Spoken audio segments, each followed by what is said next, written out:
Yan ang mga tagay.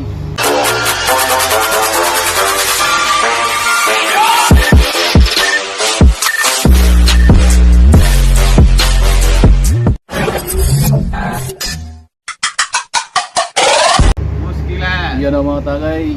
Ayaw, di ba? Good morning. Ang buhay nila dito sa diserto.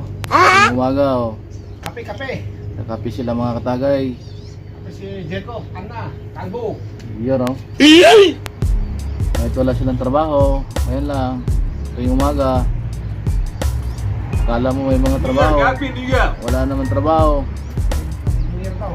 Happy New Year daw mga katagay. Sabi niyang Indianong Christian kasi ito siya eh. Kaya alam niya yung Happy New Year. Siyempre mga Kristiyano, alam din niya eh. Kaya no mga katagay. Happy New Year, ha? Kamis New Year, ha? Kamis Happy New Year. Oh, di ba? Malam.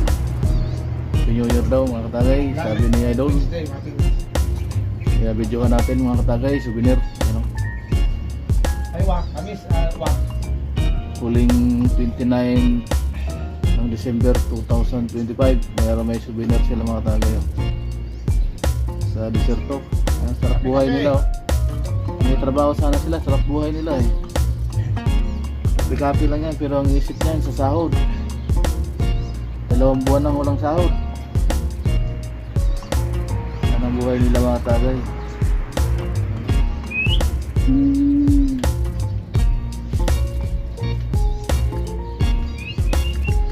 Alaga, sama mga alaga, wala na, nagtatakbo ka na.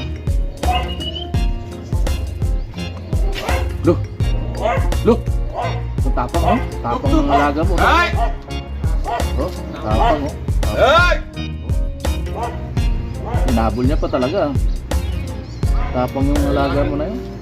Laging binabato yan eh. Yun kasi ang kinagalit nila eh. Hindi naman batuin niya, di naman ng ano yun. Kaya hinahabol sila pag nakita sila. Away. Kahit nagalit talaga. Guys, nagalit ka Idol. Buhay diserto mga tagay. Videohan natin itong mga ito. Souvenir. Galit yung alaga ni Idol. Pag binabato kasi yan, gagalit talaga yan. Pinunga na naman siya ako talaga. Tinapon, tubig. Tinapon na naman. May tubig kasi sa akin doon eh. Kaya okay lang nila daw tapunin yan. Yeah, tagay.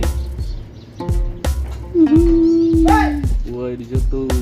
Ang alaga niya, pinagalitan niya mga tagay. Oh, follow na yung alaga niya kasi yung kukulit daw. Oh, kulit daw yung kanyang mga brother. Yeah.